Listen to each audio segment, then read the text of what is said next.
Welcome to the Real World of Flavor.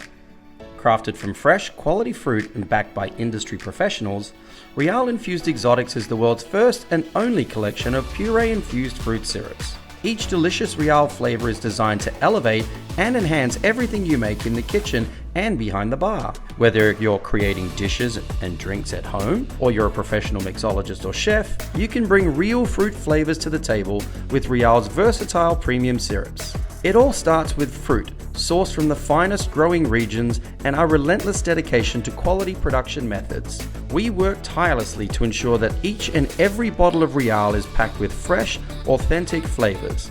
But it doesn't stop there. Our easy-to-use packaging means you get maximum ease and efficiency with every single squeeze. With Real's collection of puree-infused syrups, the possibilities are endless. From peach and pumpkin to guava and coconut, there's a flavor for every season and every occasion. So come on in and join us in the Real World of Flavor. We can't wait to see what you create.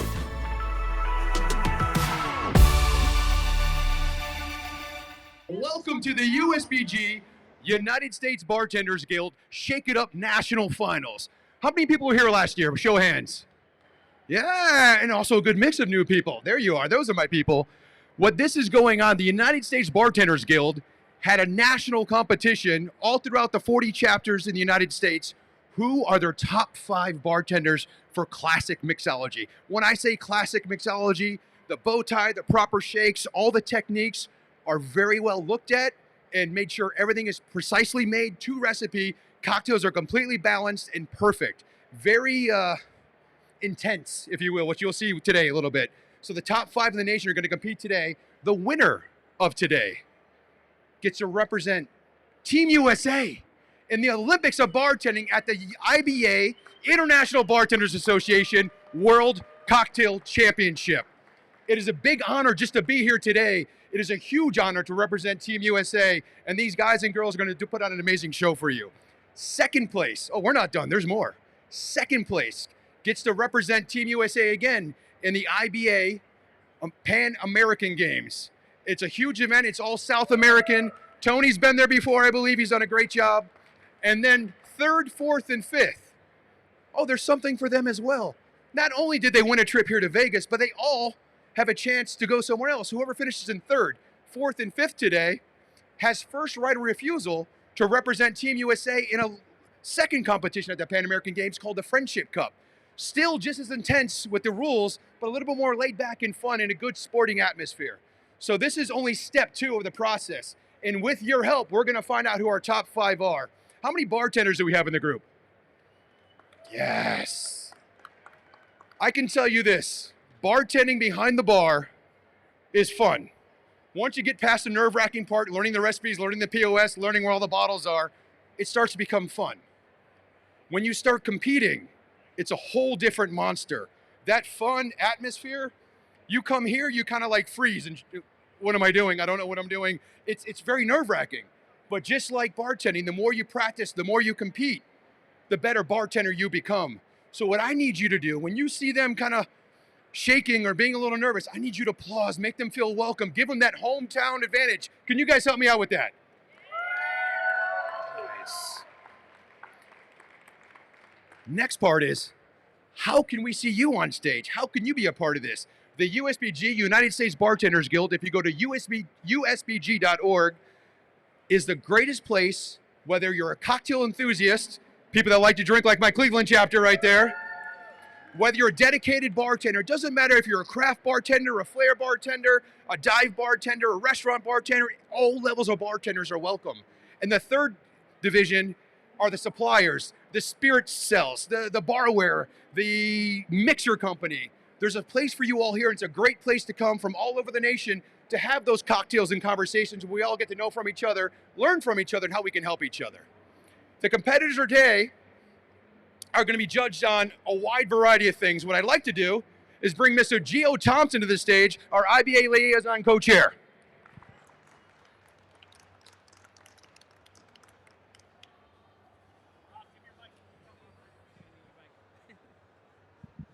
Hey, everybody. All right. I'm happy to be here in Vegas. We just had a big St. Patty's Day in Boston. A lot of Irish there. So Forgive me, I'm still exhausted from that. So happy to be here in Vegas, and we're going to talk about the rules that you're going to see the competitors live by today. But first off, let's talk about how everything works here. So competitors must create a signature cocktail using the assigned New Riff Spirit and a Real-infused exotic syrup. Happy to have those sponsors, New Riff and Real, supporting our events. They help us out a lot and put on these cocktail events all around the world with the USBG. So the competition today, the timing will include a 2-minute for station setup, 1 minute for inspiration, story, and presentation, 7 minutes for cocktail preparation. Each competitor will prepare 4 servings for the judges, 5 minutes for the station cleanup and exit. Recipe requirements today will have a minimum of 1 ounce of their assigned New Riff Spirit, ½ ounce of 1 Real-infused exotic syrup, maximum 8 ounce total liquid and 6 ingredients, including dashes, drops, and rimmed glassware.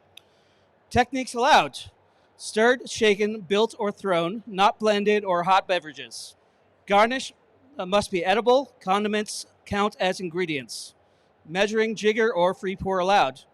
For the judging today, let me introduce our judges, our esteemed guests from Las Vegas, and our founders and living legends here in the front row.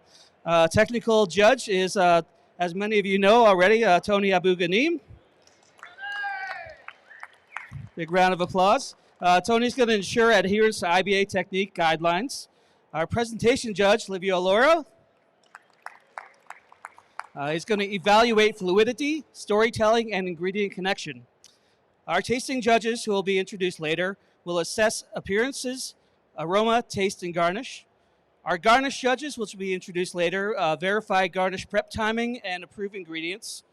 Our timekeeper all the way from Cleveland, who travels to a lot of our events here, is Clark Pope. Right over there. Clark is going to ensure that competitors stay within the timing restrictions. And let's throw it back to you, Rob. Ladies and gentlemen, Mr. Gio Thompson. The judges have a hard part of what they're doing, and we've all been to competitions before. We see what we see, like, well, why didn't they win? They got screwed. Why didn't she win? As Gio pointed out, there's multiple rounds going on. There's a round going on right now that you don't even see. Behind those curtains, each competitor has 15 minutes. 15 minutes to make their garnishes. That's how intense this is. They're judged on their garnish, their presentation. If they're messing up and they screw up, if they got to go back and get something they forgot, all that is being judged right now. As soon as they bring the competitor to the stage, they have 2 minutes to set up, and then they have a 1-minute introduction speech, what Livio Lauro is going to judge on, of their inspiration for their cocktail. That's the time they make that connection to you and hopefully bring you in, of tell them why they made that cocktail and the story behind it. During those 7 minutes, Tony Abou-Ganim, who's Food Network extraordinaire, if you haven't seen him, is an amazing judge, looking for deductions, making sure everything's done right. And then there's 3 tasting judges in the back that you don't even get to see, that they're judged a 4th time on what their cocktail tastes like. Is it balanced? Did they make it correctly? All that is going on here. We also have Cocktail Network Live with Cash Board and Ryan Clark here.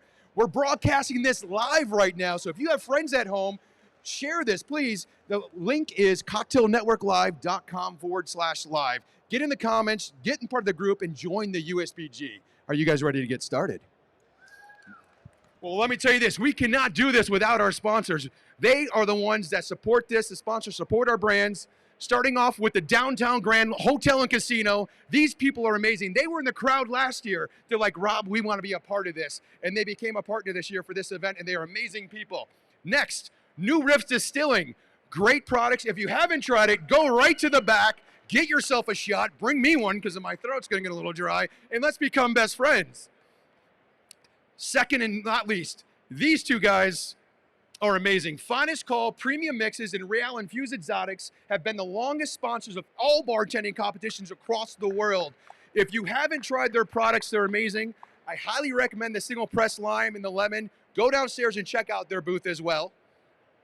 Bull in China, great bar products. They have a booth downstairs as well. You'll see the classic bartenders. You'll notice like, oh, well, that's really copper and this, and it looks really elegant in etched glass. Some great products you can find yourself for your home bar at Bull in China downstairs.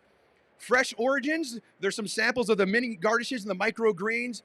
It's really awesome stuff what they do, and I'm getting to learn a little bit more about them, but I'm really impressed. Just their catalog blew me away. And they have a booth, not their booth is right in the back corner over here. And then Hoshizaki Ice, these people, oh my God, right here. You're gonna learn more about these sponsors later, but how important ice is and how important ice affects the cocktail, not just the temperature, but by dilution as well. And you'll think there's, oh my God, I never knew there were so many different types of ice and how it affects cocktails. And we're gonna learn about that later. And last but not least, our Lav Haraka glassware. Yes, there's a glassware sponsor, because if you look at a cocktail and you got a sexy etched glass with that beautiful garnish, without even tasting it, I'm thinking, that's a damn good cocktail. Glassware is just important as well. Are you guys ready? I know I'm ready. Paulo Martinez from Cocktail Network Live, are you ready? Liz, are you ready? Let's bring you to the stage. Let's count it out. Start her 2-minute timer in 3, 2, 1.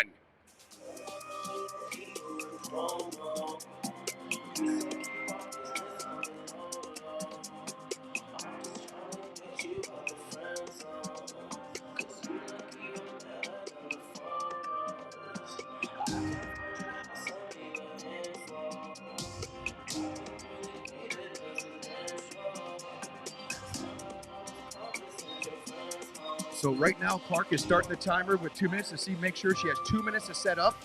She has her mise en place, meaning everything in place. She brought up her tray. She's rehearsed this probably 60 times, if not more. Liz is a great IBA competitor overseas. She's been to many competitions. It's no stranger why she competed here and why she placed here. It's amazing when you see her compete. She has great style, great poise, and great execution. Right now, she's being very smart. She looked at her ice. She went to the bar back. I need more ice. So hopefully we have someone grabbing that. Yes, Clark. 1 minute, Liz. Our great Las Vegas chapter helping out with the bar backing. Johnny on the spot with the ice, just like that from Hoshizaki. Thank you. Using 1x1 cubes.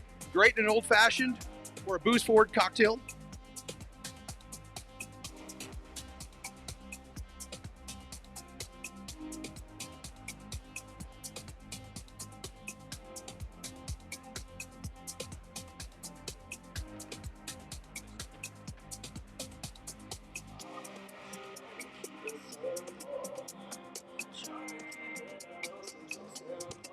$20 seconds.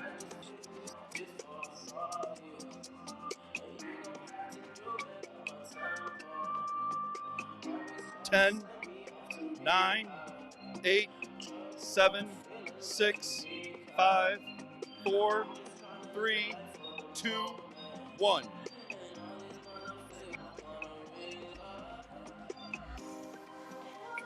Liz will now have 1 minute to tell us all about her cocktail. Hello, Las Vegas. How we doing today? My name is Liz Rodriguez. I'm original from Puerto Rico, but I'm representing Miami. My cocktail today is called Caribbean 305. Why? Because I believe in roots. Our roots is what we do every day. So in this case, I'm gonna use the roots or New Reef Malto Rye. It's a small distillery in Kentucky, and it's a 6 years rye whiskey. I had to go faster because otherwise I'm not gonna finish. We continue with the Mount John. It's an aperitif spirit from West Palm Beach. Then we're gonna have some real passion fruit, a homemade ingredient with beet juice, pineapple, and allspice and balsamic, and we're gonna finish with the FIFO. Thank you so much. Thank you very much, Liz.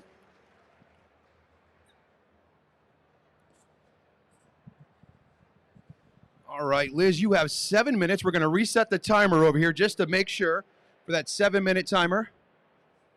Bam. And mise en place looks good. You got your 7-minute timer there. Keep in mind, the official time is by Clark Pope, but feel free to use this as a reference. All right, crowd, anytime we do bartending competitions, I already told you about applauding, getting them in the zone and helping them, but I'm going to need your help to count down every competitor if you don't mind. What I like to do is get you involved. You're here for a reason, right? So I'm going to say 3, 2, 1, and you're going to say go. Let's give it a practice one time. 3, 2, 1. Go! That was pretty damn good right off the bat. One more time, because I want to feel it. 3, 2, 1. Liz, this is official. This is ready. Are you ready? You're born ready. Crowd, let's do this. Clark, are you ready? Crowd, are you ready? Judges, you ready? Let's do this in 3, 2, 1.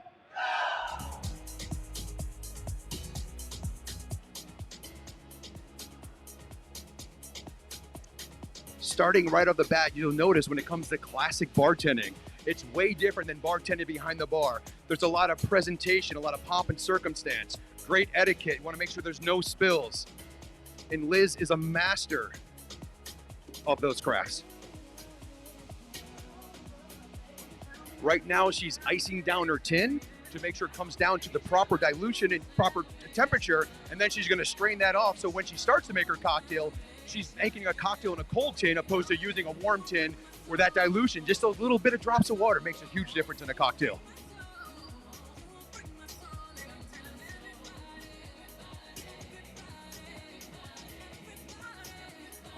Stirring the coupe glass right there to make sure that the temperature comes down as well. So when you pour that in, it's going to be great.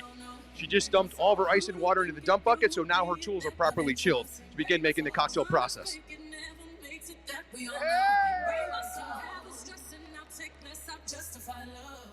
We go round in circles, searching for love. We go up and down, lost and found. Using that beautiful new riff spirit.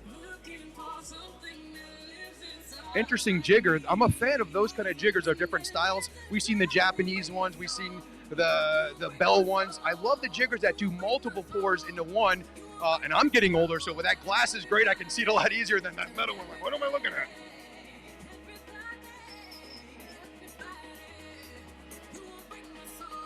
And to follow along, if you're kind of curious, she just presented that bottle, but I don't know what's in that. If you take a look on the screen right here, you'll see her cocktail name, Caribbean 305, and the ingredients, and they'll be making the actual cocktail in that order, so feel free to follow along. Using that beautiful Real passion fruit.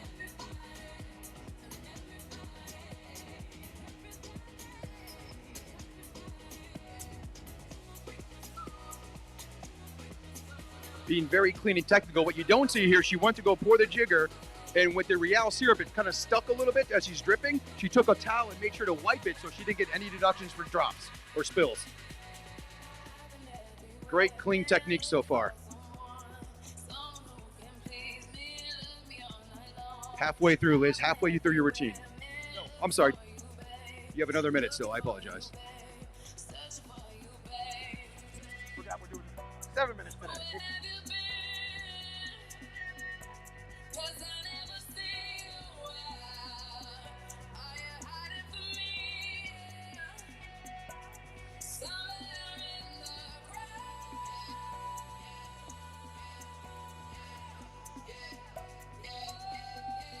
Wow, cool as a cucumber. Not really that many shakes. You can tell Liz has been to this stage before.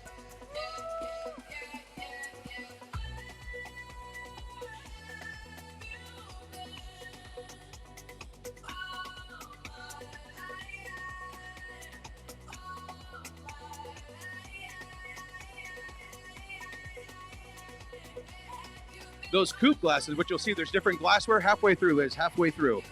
Those coupe glasses, you'll notice different glassware are actually for different style cocktails. Oh, so what you don't see what just happened right here, Liz grabbed the big tin, fell over, but she saved it. But not all of it.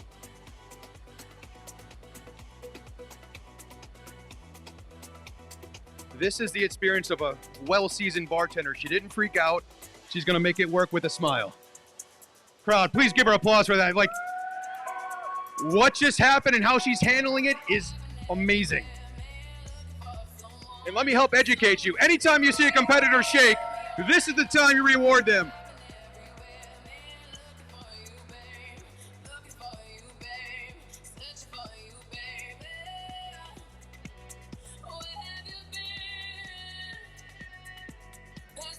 And as a smart, seasoned competitor, if you notice, she made all 4 of her cocktails in one big giant tin. So what that's gonna help do is to make sure every cocktail tastes consistent. It's not like using 2 tins and doing half and half and going back or even 4 tins. By using one tin and pouring it all across, that means that drink's going to be consistent. What Tony's looking for right now, because we're real precise here, is to make sure that line is even across the board. So now you looking at that, if you see their line is perfectly perfect on all 4 cocktails, they did a damn good job.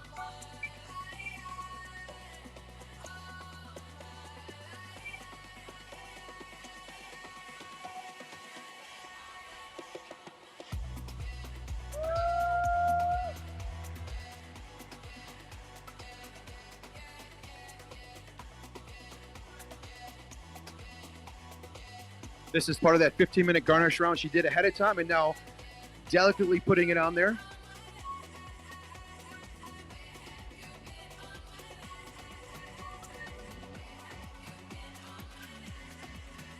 And you'll see when the competitor's done, they have 2 ways to call time. They can put their hands up in the air to signify they're done their time, or what Liz is about to do, which is better etiquette.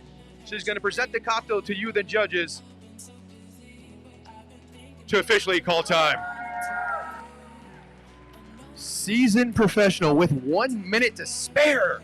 Ladies and gentlemen, Liz Rodriguez. We're gonna have the cocktail runner come up here, take those cocktails. Liz, I'm gonna pull you over here.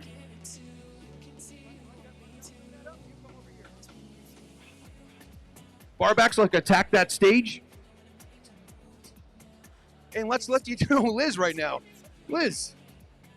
Hi. Seasoned competitor. Yes. I saw it, we saw it. Unfortunately, Tony probably saw it, but the way you handled it, Definitely you saw saw. it. You want to explain to us what happened and how you handled it? Well, it's not the first time you're competing. You get super nervous and on stage. Even I have so many times been on the stage, and I wasn't looking right to the cocktail shaker, and my hands just slip. But that happened, and I know I created a great cocktail, and that's the most important thing. I know exactly the deductions I'm gonna have for the spill, and besides that, everything else went the way I was planning. Now, Liz, tell us about how you conceived and actually come up with a cocktail recipe. Like, all right, I know my sponsors, but now what do I do? Help educate our audience how you do a cocktail recipe. Okay, I was trying to create something based on my roots. I'm from the Caribbean, and mean that I believe in fruits and juices, and then I decided to create a tropical cocktail / tiki cocktail. I don't call it tiki cocktail because I don't have the amount of ounces or 3 ounces to create a tiki cocktail. But New Reef Malted Rye is 100 proof. That means it's gonna be a strong. And for being a tiki, it has to be a strong, sour, bitter, and sweet. So those ingredients is in my cocktail. And Liz, the last question, how is competing in a USBG / IBA competition different than, let's say, one of these national competitions where you enter online and it's all maybe voted on crowd likes and maybe less bartending? Well, the best thing about competing with IBA is they're gonna evaluate your technique. Technique is the most important in your cocktail, because when we are in our bars, we can do whatever we want. But when we are on stage, we do technique. Even I didn't do that great today with that splash, but I know that how much points is gonna be in that part. The rest is just enjoy what you're doing. Enjoy what you're doing. Just mix flavors, create your flavors. That's the root. That's the roots of the cocktail. It's the flavors that you combine all together to create an amazing drink. Well done. Ladies and gentlemen, one more time, Ms. Liz Rodriguez from Miami, Florida. Thank you, Liz. I would say, listen, my first couple were a little bit nervous, but I did a lot of performing and bartending before I ever was on stage. So I always felt pretty comfortable once I got going. I think preparation is the biggest part of that, for sure. The more you prep, the less you're going to be worried about it. Yeah, I was over there trying to get hands on that cocktail because they've got basically to our right over here. You guys can't see it. They've got a little, sponsor set up where the trophies are, and they're going to be placing all the cocktails there. So I was trying to bring it over so you guys can get an early look at it before anybody else, but it didn't quite work out for us. Well, we're just we can only do so much, Cash. Hey, I tried, man. I tried. I mean, we could just go grab it right now and give it a nice close-up if we wanted. I don't know if we get in trouble or not. We have microphones, Ryan. We do what we want. He's going to go get it. We'll put that sucker right here in the middle. guys can Put see it that. right there. Quite a little view Can of you guys that. see our table? I didn't even don't look. know. I don't think they can see our table. Kind of. But that's what we had. Smells Did very you take floral. a sip of that and not give me a sip? I tell you, I thought Canadians were supposed to be nice. I mean, it's beautifully, like, it's ruby red. I love how it looks. Looks fantastic. What do you think about the wash line on that cocktail, man? I think the wash line's slightly low. Right. Looking at the ingredients, it seems like it should be an egg white sour. I want to see a little bit more froth on that for me. I'm not sure if I didn't that's see the vessel egg she white used. in her ingredient list, though, did you? No, but she did use Fee Brothers Fee Foam. So she had a non-egg white alternative. Okay, so that's the price paid because she used, you guys saw that big-ass shaker, right? I think that's the price paid when you use those big shakers because you're not really getting that aeration. You're not really getting to smash those ingredients up the way you want to aerate them. But, I mean, you don't have to have 4 different shakers you're shaking either. So, you know, there's some advantage on one side and then some cons on that as well, right? Yeah, when I look at the big shaker like that, you think, oh, there's a lot of air in there. But now you've got 4 drinks of liquid in there, and it looks like about a 3.5 to 4 ounce liquid. So you have 12 ounces in there. So depending on, you got to shake it a lot more to get the right dilution, and you're just not going to get the aeration that you need, especially when it comes to the Fee Foam. I find I need a bigger shake to get that equivalent to an egg white. Right, yeah, she'd have to really just hammer the hell out of it during that shake. And I guess we missed it because our view is awful. You guys have a way better view on your phones and laptops and whatnots. But apparently she had a bit of a slip back there. So, I mean, trying to shake really hard with that big-ass shaker, one of us might have gotten a concussion catching that thing in the head probably. Yeah, I don't know if she had lost any liquid out of it, but I noticed Tony, the technical judge, big reaction. He did do a little turnaround, scratch his head. So I'm guessing she's going to have a fairly solid deduction for whatever that is. Yeah, you guys missed it because our mics are off while Rob's talking. When Tony turned around with his hands on his head, he's like, never want to see a judge turn around with his hands on his head. It's never good. Yeah. Because, Tony, he's a judge and he's very strict and he's going to adhere to it, but he's also a longtime competitor, longtime bartender. So you can definitely see him pulling for you up there. But when you screw it up, he's going to hammer you, which hopefully she doesn't get hit too hard with that, right? Yeah, and the great thing is Tony's been around a long time. He's competed a lot. He's definitely a fair judge. He's very impartial. So he's going to judge you on what you did. Right. And if you make an error like that, you're going to get it.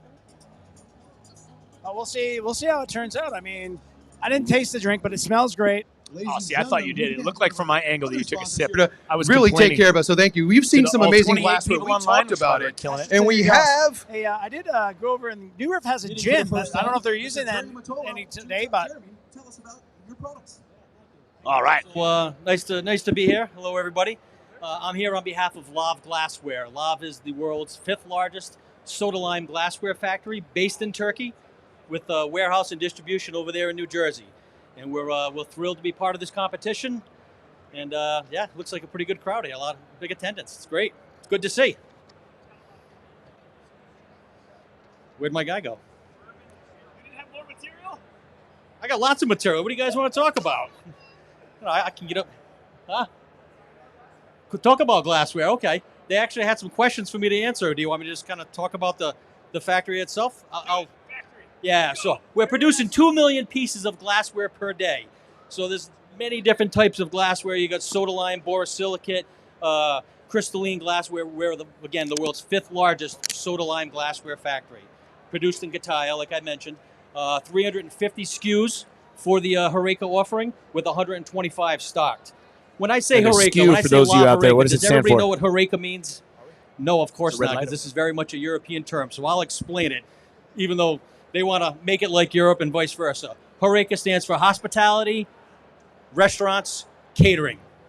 So that acronym actually is an abbreviation, of course, for those 3 different categories. Okay? What do you guys got for questions down there? What are we drinking over here, more importantly, I guess? New Riff. I Nice. got some questions for you if you don't Yeah, mind. why not? Do you have my answers right there, too? I do. Rob So for tell the me, save. because I missed it. I apologize. That's How okay. to correctly pronounce the name of the company, because that's my first question. So we're calling it Lav Horeca. Lav, L-A-V, Horeca. La Horeca. Yep. And how are you positioned to serve the U.S. market specifically? Specifically, so we have a showroom over in 41 Madison, a big operational commitment, and a rather large warehouse fully stocked in Elmwood Park, New Jersey. Okay, and what does your brand slogan, "Make It Real," truly mean for the hospitality professionals? Sure, we're design driven. So for the mixologists and the craft cocktails and the big movement that's happening, with our operational excellence that we have in our production and things like that, we're designed to help our customers make that guest experience fantastic.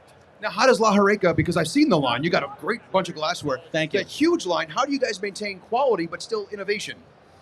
So producing 2 million pieces a day, you got to be a design driven kind of entity, so to speak. So again, working with the mixologist and really getting feedback from them on the trends and the styles and the sizes. You know, different beer glasses, different wine glasses can vary from one market to the next. So when you look at that from a global perspective, you're going to have a good understanding of the markets that you're working with to support them. Okay. And what kind of partner can U.S. businesses expect from La Horeca? A reliable and long-term partner. So when it's someone like Lav and you put forth the money to bring over as much containers and build the system in place with distribution and salespeople and really attend shows like this, it's a big commitment, and Lav is here for the long term. Awesome. Well, ladies and gentlemen, give them a round of applause. Thank you for your support. We appreciate it. Thank you. We will not be here without you. Thank you. Let's bring up to the stage our next competitor. She's got her mise en place. She's ready to go. 10, 9, 8, 7, 6, 5, 4, 3, 2, 1.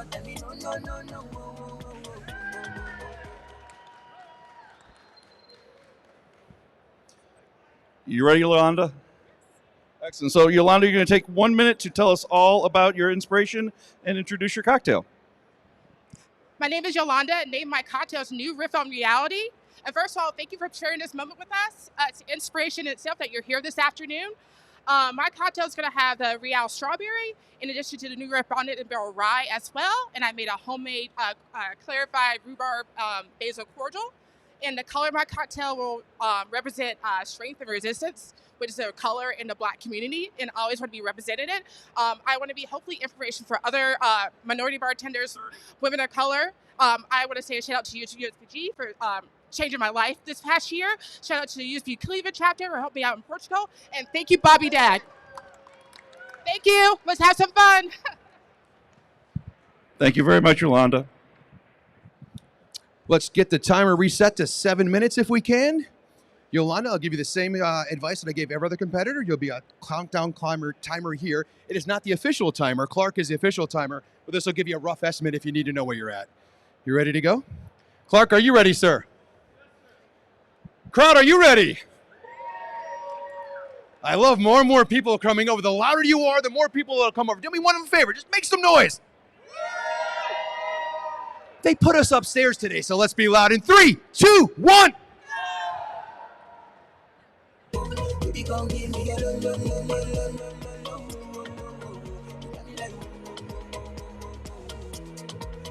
Yolanda icing down her glassware with those Hoshiaki 1x1 ice cubes.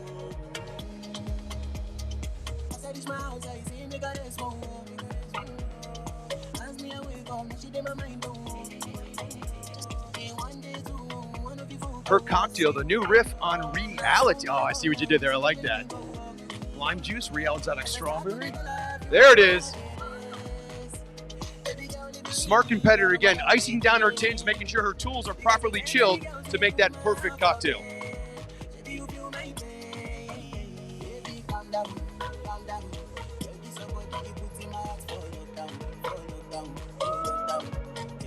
Stirring her juices, because the longer the juices sit, the sediments kind of go down there. So she gives it a quick little stir, so when she properly pours it, everything's mixed in appropriately.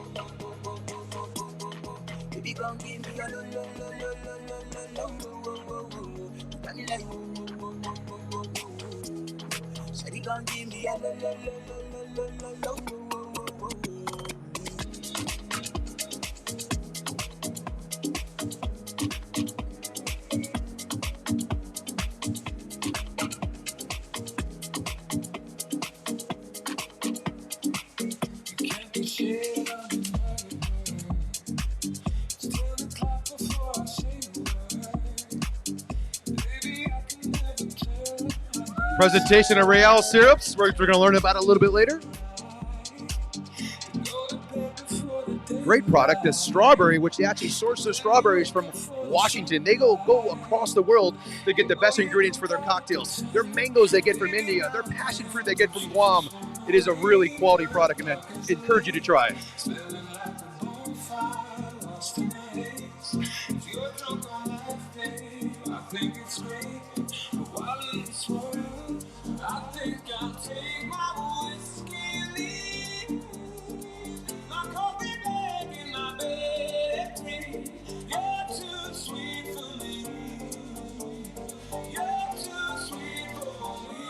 Presentation of the new riff, label out, giving proper respect and due respect to our lovely sponsors today.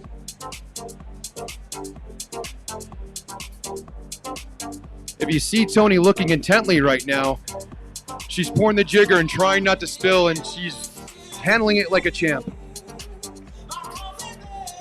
You can applaud for that.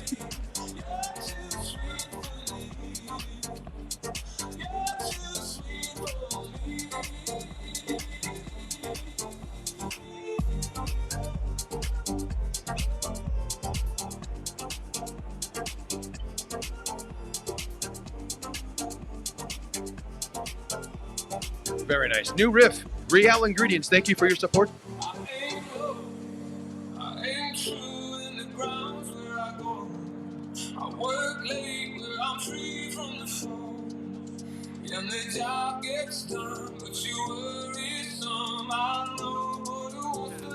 Yolanda, you're halfway through your routine. Very nice. Now what you notice is a properly trained bartender right here. If you notice in the bottom of those glassware, you get a little bit of water in there. So if you ever pour a cocktail and you see like a little bit of clearness in the bottom and then the cocktail on top of it, that's all water there. So as a properly trained bartender, she's taking that water out to make sure the cocktail tastes perfect for you and perfect for the judges.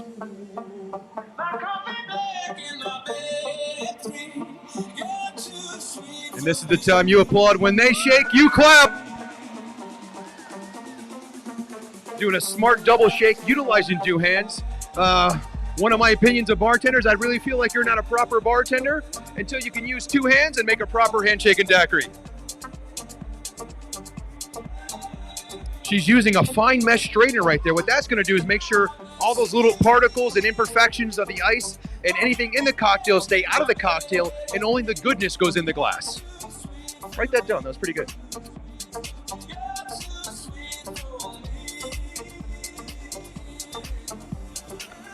Presenting to the judges and the audience that there's nothing left in her cocktail, so she poured the correct amount.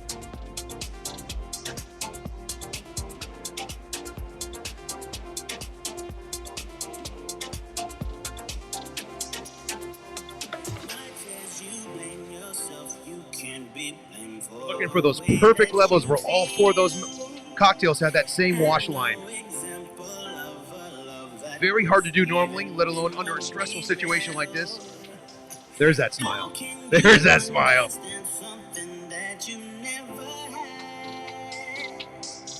Oh, baby, if you let me, I can help you out with all of that. Girl, let me love you, and I will love you until you learn to love yourself. Girl, let me love you. Very nice, Yolanda. She's wiping down the bar to make sure everything looks clean. So what that is depending where you call it an EC or an ISI, you've probably seen it at Starbucks using foams or whipped cream. Bartenders, we like to have a little fun with that. So inside that, 1 minute, Yolanda, inside there is some goodness of her strawberry rhubarb basil foam. It's gonna add texture. It's gonna add complexity to the cocktail. It's gonna give it a vibrant look to it, and it's gonna smell delicious.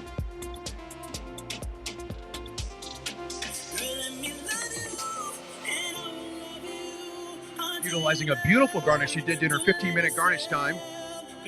But to me, the garnish should tell the story of the cocktail. I should be able to look at the cocktail 30 seconds and be able to see and be able to know something about the cocktail in the story just from looking at the garnish.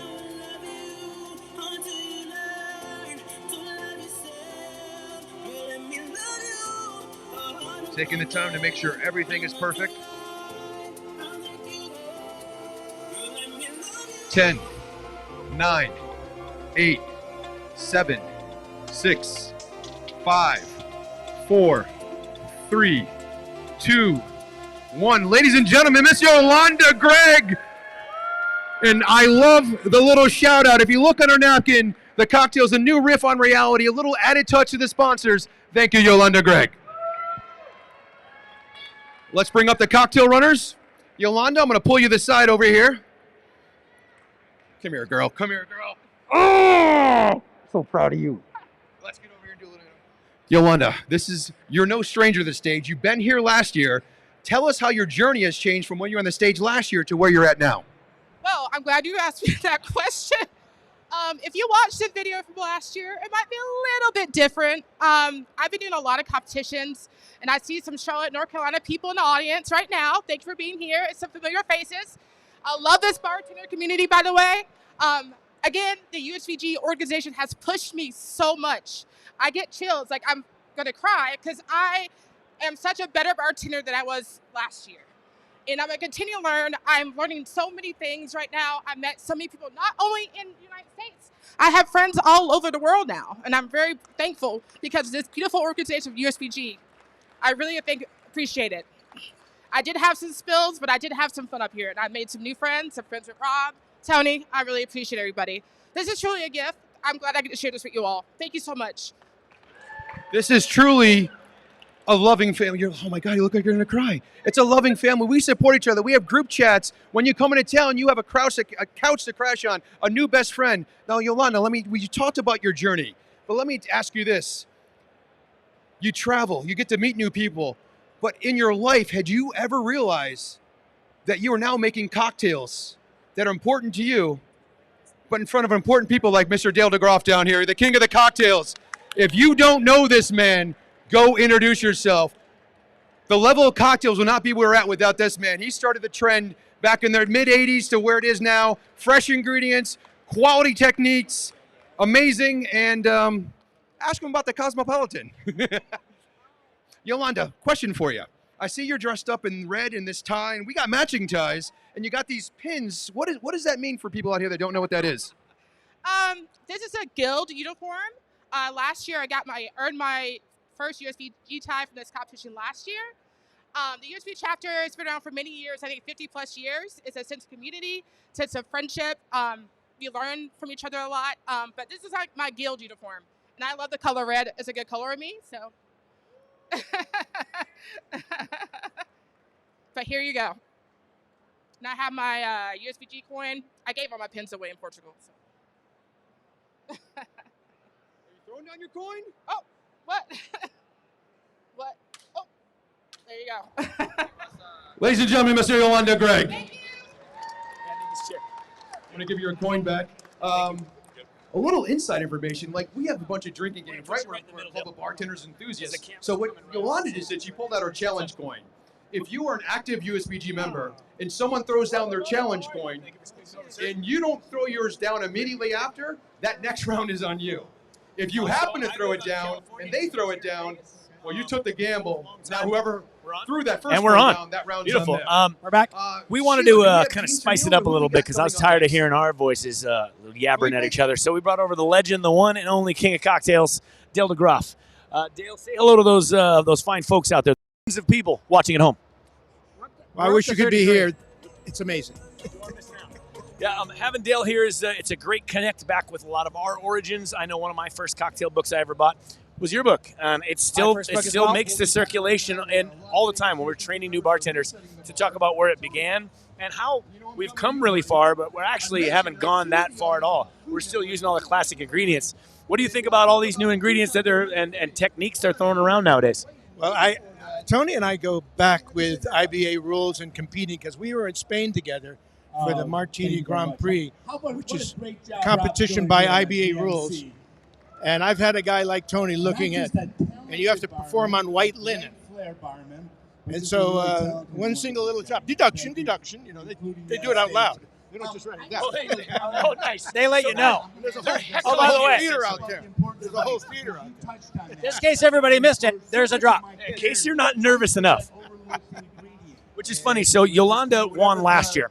And she was just saying during her post interview that she's so much better of a bartender now in competing, and she made a few mistakes, but not as many as last year. Last year we kind of tore her up a little bit because she made several bungling mistakes just because she was so damn nervous.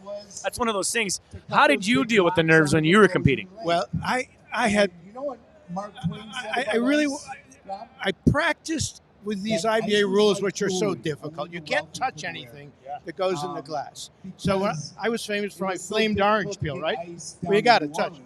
So Peter Dorelli was my judge, and I flamed that orange peel over the top of that drinks for the judges, and he's waiting for me to drop it in.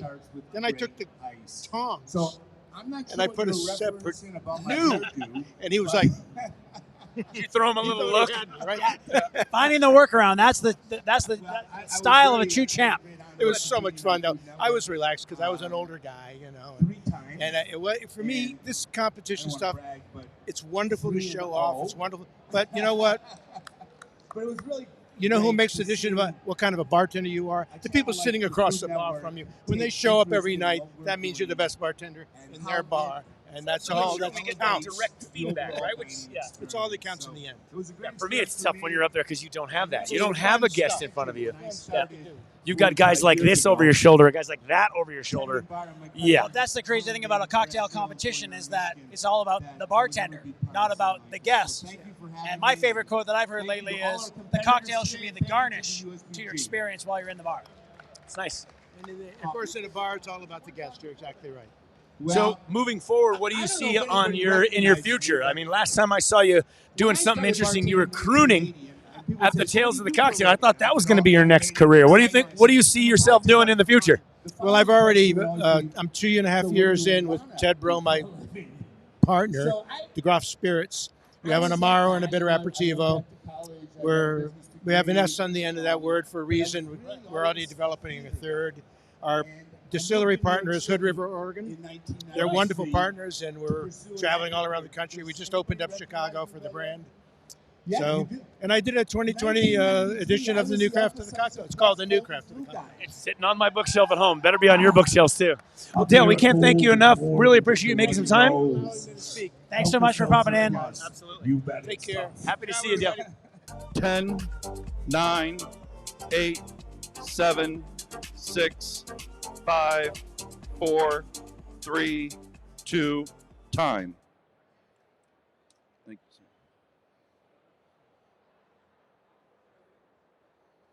Felipe, it's a pleasure to see you again, my friend. Are you ready to give your speech? And 1 minute begins when you start.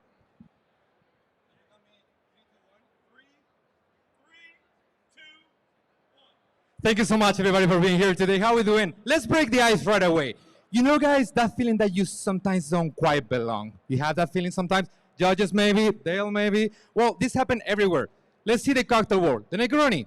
Too sweet, too bitter, after, before dinner. We love it, though. And inspiring this dichotomy, I decided to create a misfit of my own. You see, our new rough bourbon is very complex. It has a strong presence because it's a BIB, classic sweet notes, but also a high seasoning because of its a high rye content.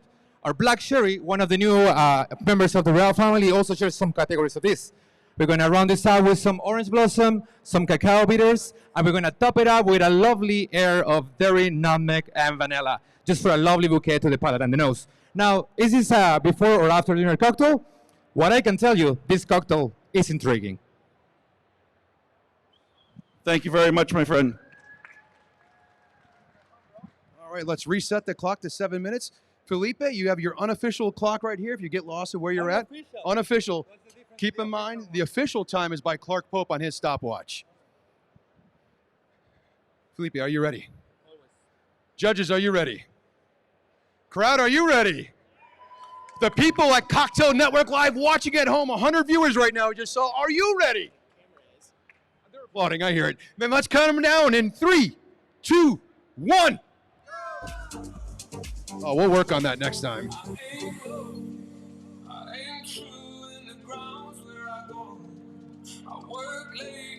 Felipe using some pebble ice to ice down his glassware. Felipe is no stranger to the stage. He's represented Team USA a few times and really did a great job. not only doing a great job, if you're interested in learning these techniques of how to be judged on classic IBA techniques and standards, join the USBG, go talk to them over there, and there is a national summit coming up in May, I believe, in Atlanta, where Felipe is actually teaching a whole seminar on exactly how to score better and do this. No pressure now, buddy. And Felipe is one of the few gentlemen that I know, or competitors that I've known, to get 0 deductions in an IBA competition. He is one to watch.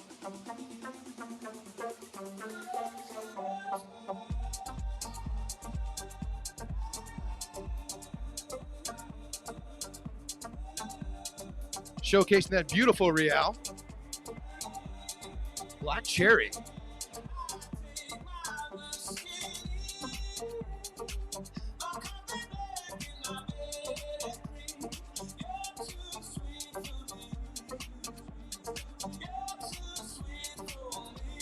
With style, I love it.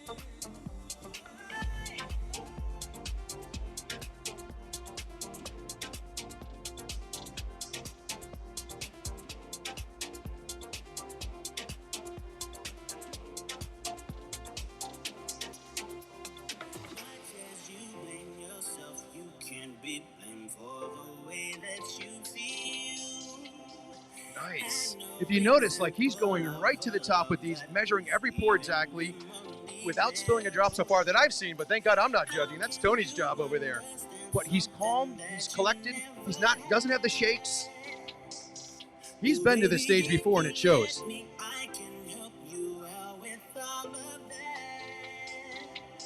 Now that his beautiful glassware is iced down,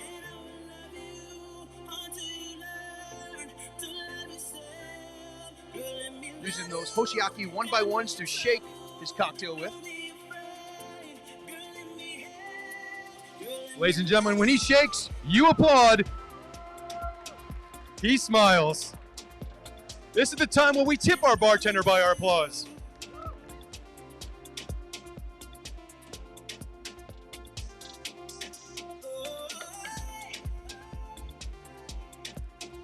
And now the intense moment to make sure those wash lines are all 4 equally poured.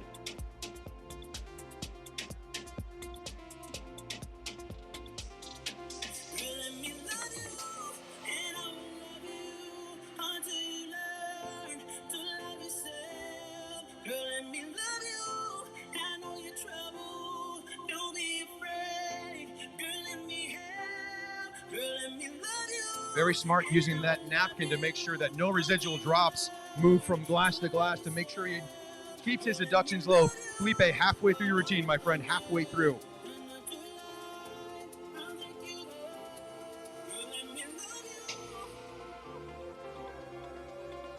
Nice. As Tony just said, good to the last drop. I think that was a different commercial. Now this is something fun. You noticed the ISI earlier for foam. What Felipe now is doing is topping that off with a Madagascar vanilla nutmeg cream air. Different than the foam, and we're going to ask him about that during the post-interview. Kind of looks like bath bubbles.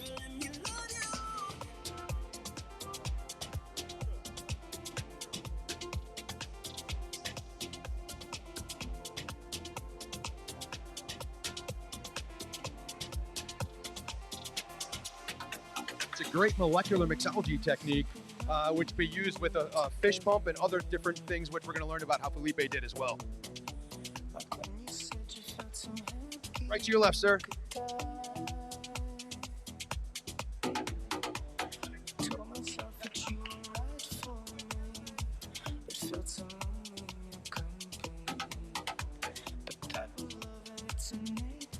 And now what he's doing is putting on a nice glove.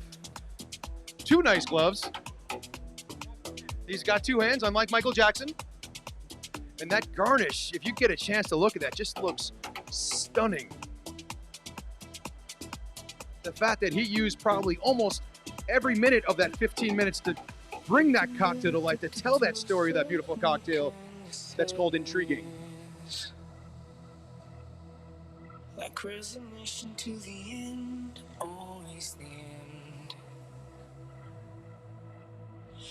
4 cocktails, correct.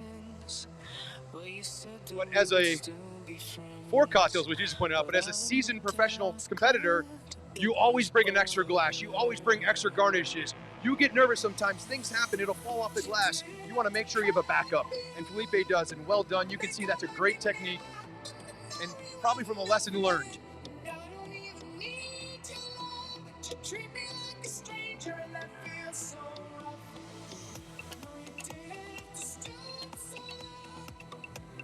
And ladies and gentlemen, Mr. Felipe Castro with a whole minute to spare.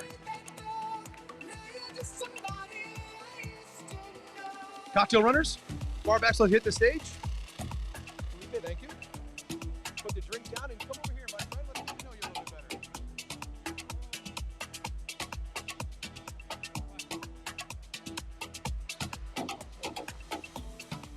Felipe, come on over here, my friend. For the people watching at home and the audience here, really intriguing. You had a whole minute to spare. Tell me, this is the second competitor that done that. Was that planned, or you just gave yourself a buffer? Tell me the strategy in that. So, well, thank you. First of all, thank you so much again for spending your time with us, guys. I teach classes. There's one thing that I always like to tell my students is like, there's 2 things in this world that money cannot buy. One is a dinosaur. You cannot buy a dinosaur. I'm sorry if you have too much money. But the other one is time. So like the time that you guys spent with us today, you won't get time back. So I hope we were like up to the goal and where you were looking for today. So thank you so much for spending your time with us today. So talking about time, I haven't talked about this with Liz, really, but in my case, what happens is that, of course, we came here to win. Of course, we came here to learn. Of course, we came here to do our best. But in our minds, there's a bigger goal, which is actually making it to have goal in the Pan Americans or in the World Cup. When we are playing in the international competitions, we actually have to make an extra cocktail. So I believe that's kind of like the reason we are used just to kind of like have that physical timing or just going a little bit faster. Because once we get to the World Cup, the stage gets bigger and it gets more difficult. So I guess we are kind of like half competing, but at the same time, we're preparing ourselves for what's next. So please explain to our audience on that air that you made. It looked beautiful. I'm sure it smelled beautiful, but educate our crowd how to do it themselves. Amazing. Well, so I'm going to pass by and give you my card, and I can teach you how to make that at home. Well, there's a couple of different techniques that are very trendy. Foams, airs. Some people like to call them bubbles, bathtub. I hear a lot of different ways. It's very similar actually to whipped cream.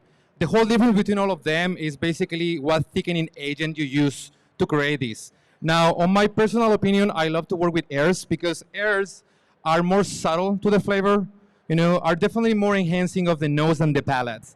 And especially when we have such an amazing sponsors like New Riff and Real, we want to make sure that their products shine through more than whatever other ideas we have. So to me, air is kind of like the key.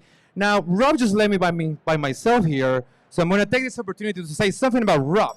So if you guys don't know Rob, he also helps the Team USA a lot, but he also competes with us. And I don't think he has said that, but last year we did an amazing run in Panama, the whole team. Everybody did amazing. We had such a big group, especially the Flair side, that they are going to be here tomorrow, guys. So please come back tomorrow, see the Flair guys. You think you saw amazing things. I couldn't do any of the things that those guys are going to do tomorrow. So please come back. But anyways, Rob is definitely a big part of that thing. And we brought a couple trophies back home last year, including the trophy for the best cocktail in the whole Flair category. And of course, the person who brought that trophy to the USA was Mr. Rob Hassett over here. Thank you for that. I don't like to brag, but thank you for that. Actually, best tasting cocktail the last 3 years I've been there, but thank you. Ladies and gentlemen, one more time, Mr. Felipe Castro.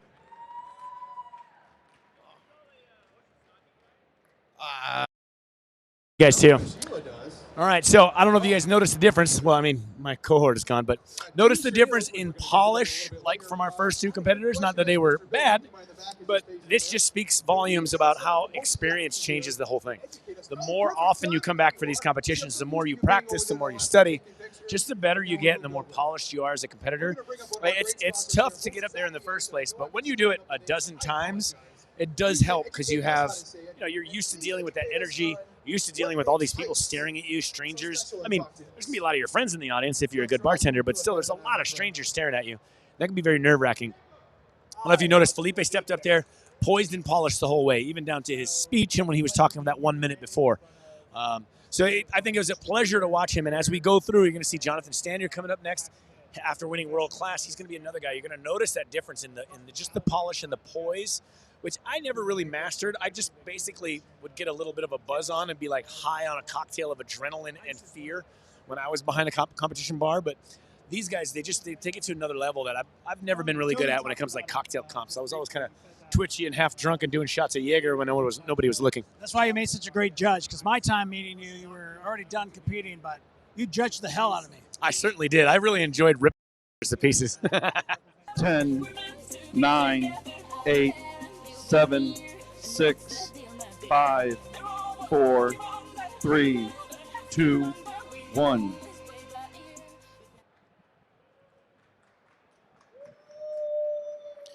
Timing is perfect. All right, Jonathan, we're going to go for 1 minute. When you start, would you like a countdown or just go when you start speaking? What would you prefer? When I start speaking. Excellent. 1 minute on your move. Hey everybody, my cocktail is called Better Together, and the inspiration behind this is using all the seasons throughout the year in a recipe and my home of the Pacific Northwest. Often recipes feature just ingredients from one single season, so today I'm going to put a couple different seasons with multiple ingredients in the glass. So I'm going to start by using apples and pears from the Pacific Northwest, peel to core, in a cordial I made. We're going to shake that in a sour-style cocktail with New Riff's barrel gin. You got notes of oak and vanilla, and we're going to accent that with a little sweet, spicy ginger for Real, fresh lemon, a touch of bitterness from Sue's Gentian liqueur.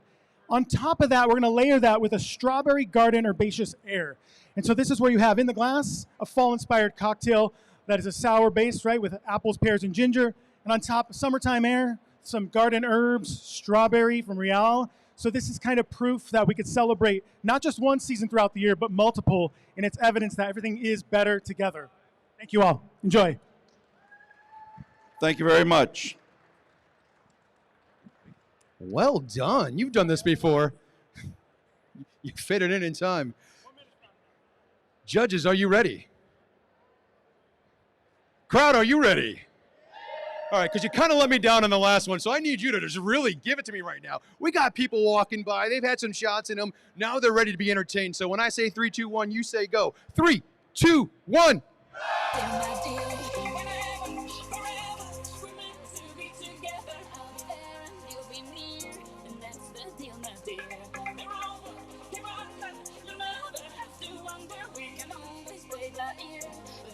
Again, another smart competitor icing down his glassware to bring it down to the correct temp to make that cocktail delicious.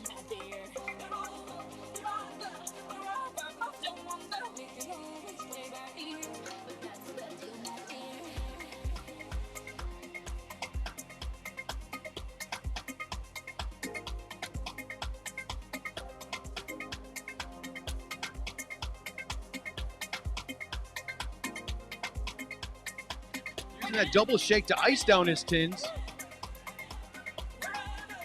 What that's going to do is when he's actually making his cocktail, it'll help ensure less dilution when he's actually shaking it again as if the first time. Showing off that new riff.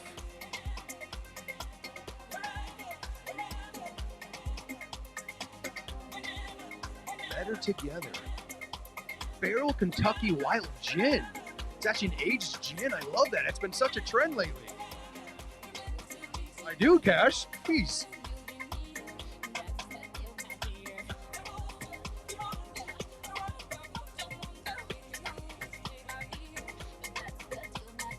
Presenting every ingredient to the crowd as well, the judges. What that's doing is to make sure Tony's making sure he's pouring the correct ingredients at the correct time. So taking that extra second to show the judge, yes, Tony, I'm pouring this now, opposed to just rushing and going, and there could be a miscommunication there. Smart competitor.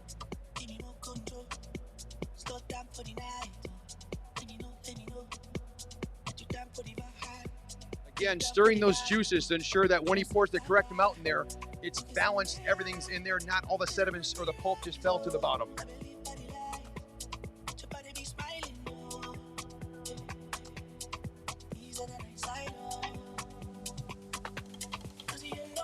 Thank you, Cash.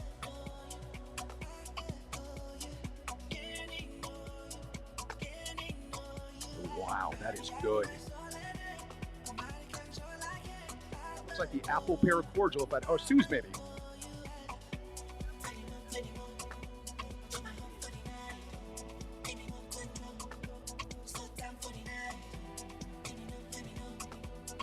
I don't know if you guys, I love Japanese animation. I love Marvel movies. If you ever get a chance, Google, it's probably on YouTube, a Japanese animation called Bartender. It was only on one season. Nice presentation of real ingredients, shaking it up. That ginger is amazing. It's got that nice snap, that nice fresh pop. But the cartoon Bartender came out, I forget how many years ago, 6, 10 years ago. They were doing incredible techniques with their incredible ingredients with Sue's and other things way before its time. I watched it like a month ago, was blown away that this was 10 years ago, and they're doing amazing things. Do yourself a favor and watch it after you're done watching Jonathan.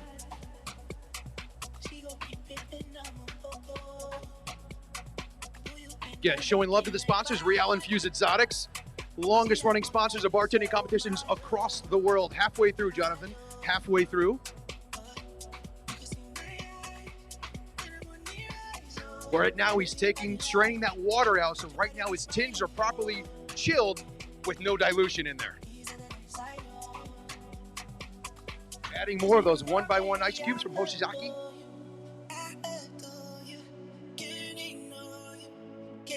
And instead of using an ice scoop, he prefers to use a tongue to make sure he gets exactly the amount that he wants in there, because he's probably done this 50 times with those exact amount of ice cubes.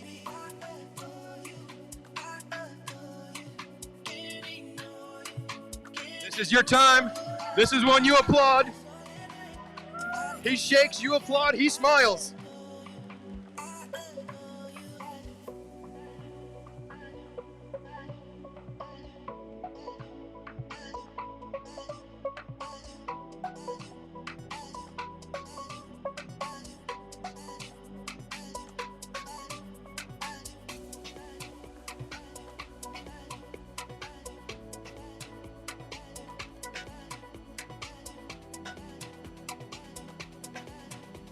Nice, again, using that fine mesh strainer to make sure any particles stay outside of the cocktail and all the goodness is in the glass. Jonathan, again, using the same technique but doing a different procedure. Instead of making everything into one cocktail tin and shaking it, he actually is using 2 tins, but being a smart competitor, instead of pouring tin 1 into drink 1, tin 1 into drink 2, and then going to tin 2 for the rest, he's pouring them all across, hopefully halfway, which looks about right. Then he's going to put the other tin on top of that, so every cocktail tastes consistent.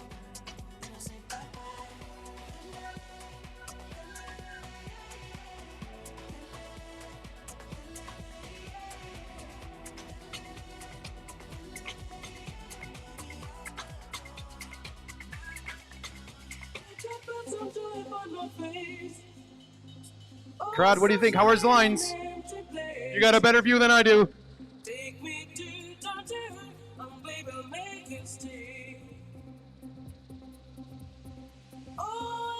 Ooh. You can't see this yet, but if you're in the live stream, you can, thanks to Josh Gates here. He is doing another air, it looks like. 1 minute. Adding a flavored air down there, using a pump, which we saw Felipe do as well.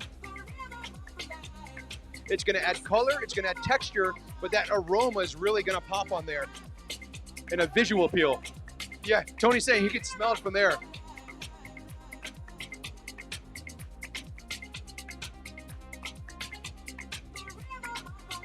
"30 seconds, Jonathan."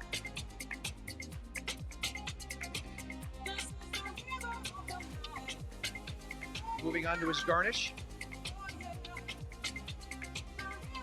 Good technique, putting on a glove to make sure there's not touching the garnish directly and then giving it to you. So not only do you taste the garnish, but you taste whatever he's been doing that 10 seconds. 8, 7, 6, 5, 4, 3, 2, 1. He's still going, and time, Mr. Jonathan Stanyard. Jonathan, come on here, my friend.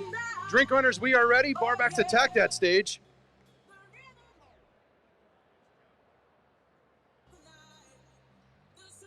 Oh. This guy gives the best hugs. When he won Diageo World Class for America, he came off the stage. He's like, Rob, we came up and gave each other a big hug. Jonathan, tell us what happened from where you were here last year, winning, if I'm not remember, to what all the circumstances happened and how you're back here today. Oh, well, I mean, it's been a whirlwind. Winning took me to Shanghai, China, to bartend among 45 other countries and bartenders, which was mind-blowing.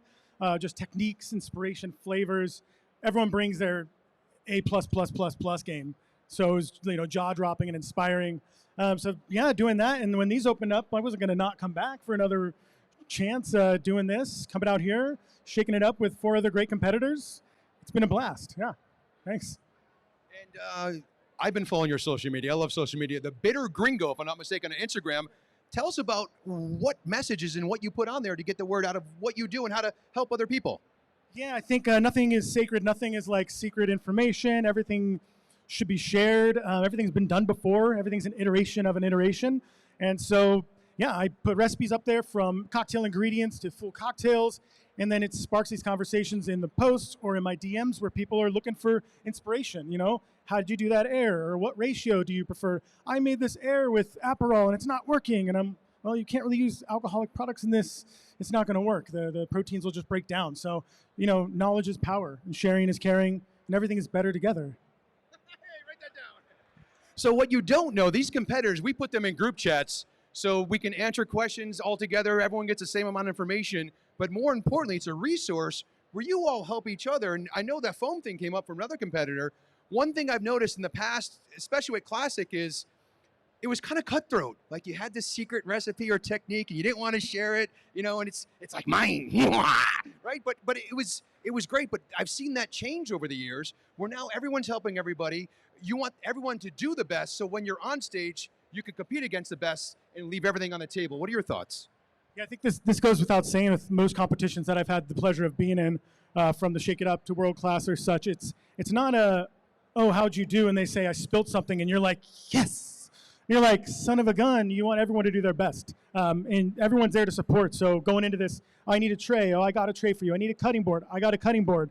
Someone packed, Liz brought an extra set of tools entirely in case it was a Liz or Yolanda, one of the two, I forgot. But if someone's tools get lost to customs or something, someone's there to get your back. This isn't like running a triathlon where if someone falls next to you, you keep running. If someone falls down, we pick them up. Great analogy. Ladies and gentlemen, one more time, Mr. Jonathan Stanyard. If we can have Mr. Jim Moody. Hey, I lost my place. Here we are, suckers. Second to last competitor so we there. just saw World Class 2024 champion Jonathan Stanyard go up. What do you think? Uh-oh. We're getting interviewed. How are you guys doing? I've got to be honest with you. We're having a hell of a good time. They got 2 bottles of whiskey. Barrel-aged gin is amazing. Yeah. Oh, this is just the bourbon, but yeah. Jim Moody from Fresh Origins. Right, we're off the hook over there. He's off. Yeah, so again, I was talking earlier after Felipe finished that difference in poise and experience, right? We're seeing it again. World-class training and time definitely gets you ready for this. This is his second year in a row being in the top 5 for this comp. Last year it didn't work out for him, even though my call last year was that he was going to win it when we were doing comments. Just off of how polished he looked and how well he moved through the entire routine. But you never know, man. When it comes to judging, you just got a chance to taste his cocktail over there. Listen, that's a great comment on when you watch it. I find this happens a lot with flair bartending. The audience will watch it, and they don't see the judges' sheets, and they don't know all the things that they're getting judged on or deducted on. So from a spectator point of view, sometimes you go, oh, that guy was great. But without tasting their drink or knowing all the other things that go into the judging, sometimes it just doesn't equate to their performance. Well, the good thing for me is we do use a couple fresh origin flowers at work. We've been using it for the last 4 years. I don't pay the bills, so I don't know how much they cost. But I keep ordering them. They keep giving it to me. Are they all edible? Can you just pop them in your mouth and eat them? They have a whole edible flower line. Those are the ones that we buy. And we have a few different ones. You can get orchids. You can get fresh flower mixes, assorted mixes. They got a good variety. They've got a good website. If you're down at the show, you can go down to their booth downstairs and check a bunch of them out. All right, so we got one more competitor coming, Connor Perry. And he looks like he's been hanging on the side, like sucking in the vibe for quite a while now. I think he's ready. He was here last year as well, I believe, right? Yeah, so we've got, is it 4 out of the 5 that was 4? Yeah, Jonathan was 4. So that's the thing about competing that I found is the more you do it, the more you learn, and you learn from your mistakes mostly. So people get down on I've never made themselves. mistakes when I competed, so Well, that's true. like, what's that like for you? I just go up there and look. I wake up in the morning and I piss excellence. Right? And I understand that. And that's the thing is, you haven't had to make the mistakes. So that's why you've only got to a certain level as far as competition goes. Yes. Moving into judging, because when you can't win, you judge. I've never actually judged, but by making mistakes, it made me better, and I moved on to some winning competitions. See that, ladies and gentlemen? That is next level. Hurt feelings of your buddy right here. Well done. Well done. You're welcome. All right, Connor, you ready to go for this? All right, so we can start when you start, or I can give you the count in at 3, 2, 1, and go. What would you prefer? Give me the 3, 2, 1. All right, you can have 31 minute. Sounds good. What's up, Vegas? How y'all doing tonight? Hello, my name is Connor Perry. I'm representing the Last Word out of Ann Arbor, Michigan. Let's go Blue, let's go Detroit, come on. Anyway, my cocktail is called the Quarter Life Crisis. Really pays homage to just a couple of years ago. I'm pretty new in the industry, been bartending about 3 years. And in 2020, I was doing something completely different. I was in grad school, thought I'd be becoming a professor, and COVID hit. And that made everything about my life miserable. I hated just being in class all day on Zoom. I was miserable. So I made it through, do my passion, do my love, food, cocktails. And I, tried to work at a bar and fell in love and have been doing this ever since. And this cocktail, by no means is actually a pineapple tres leches, but it's something that very much inspired the start of it. So this is my cocktail, the Quarter Life Crisis. Hopefully I got 3/4 of the way left to go. Thank you very much, Connor. Right. Judges, are you ready? Last time tonight. Livio, are you ready? Or you're judging. I don't want to interrupt you. I'm sorry. Crowd, last time tonight. So you got to give it to me loud. You got to give it to me proud. In 3, 2, 1.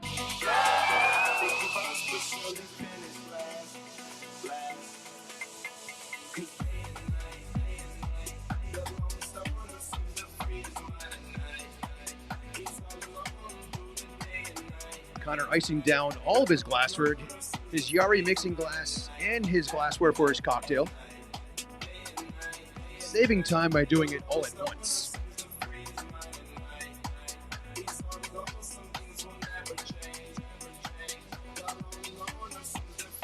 Using that great stir technique to bring the temp down to the glassware. Help control that dilution later.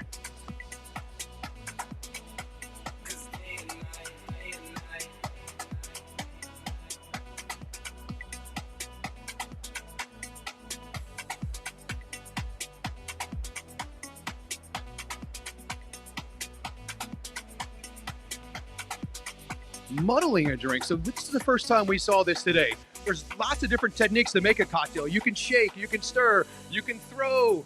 Connor is muddling. What he's doing is taking that muddler and gently pressing and getting those oils and the citrus and all the flavors out of those limes.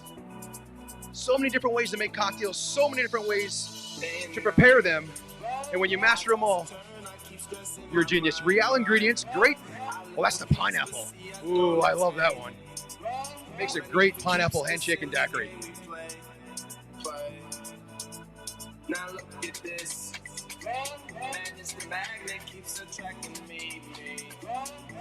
Looking good, buddy.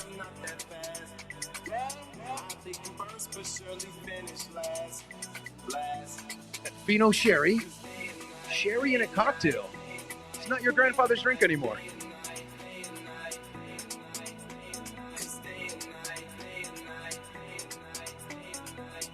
Moving on to another sponsor, our new Riff Single Barrel Rye. I'm dying to try right after this.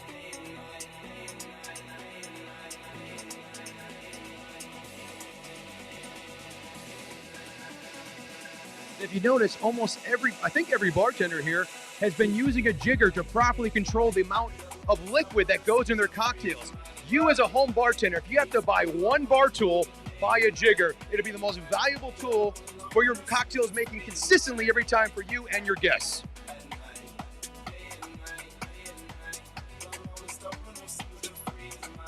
See, now Connor's straining that water out to get all that dilution out to have fresh cold ice for his cocktail.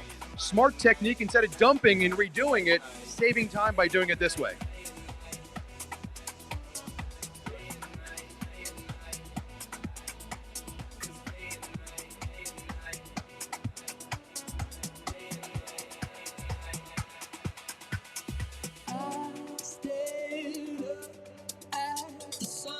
Utilizing 2 different ices, pebble ice for his cocktail, and those 1x1 Hoshiaki cubes for stirring.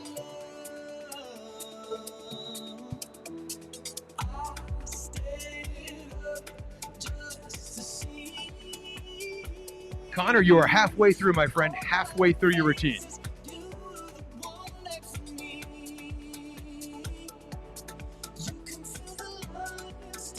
Popular technique using that fine mesh strainer.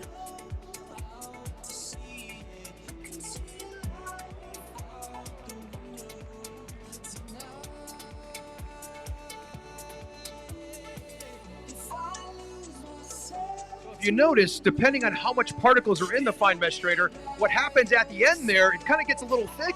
Depending how you handle it, makes you a seasoned competitor, or maybe not. Connor did the correct thing. He hit it, tapped a little bit, so the goodness came through and the sediment stayed on top. Now Connor is stirring his cocktail, so what we do here is this is when we applaud. When he stirs, you applaud, he smiles. See how that works?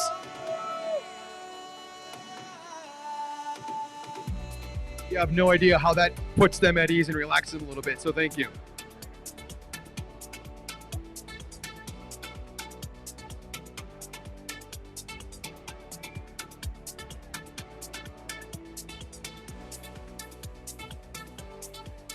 Looking for those perfect, consistent levels all the way across.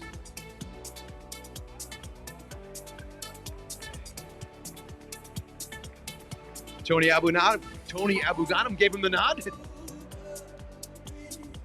Now this is smart. He's actually taking the bar spoon and doing not quite a stir or a swizzle, but just making sure those 2 cocktails are well incorporated into each other.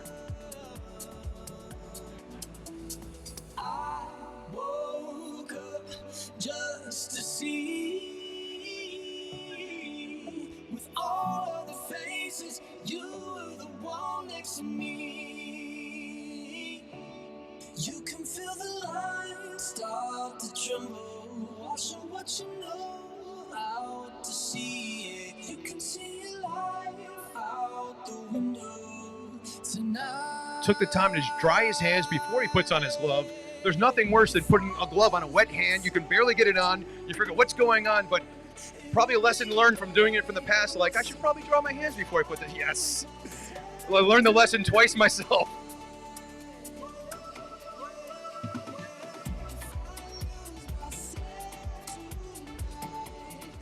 One minute. Smart technique, using a glove to touch the straws, to put them in there so it's sanitary, opposed to taking your bare hands and putting it in there or using tweezers.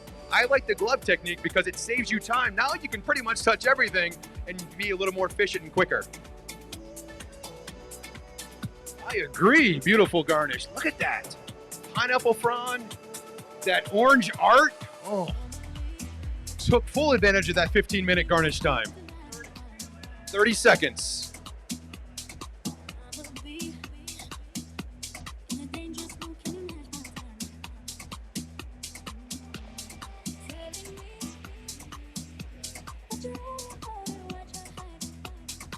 Looking to present.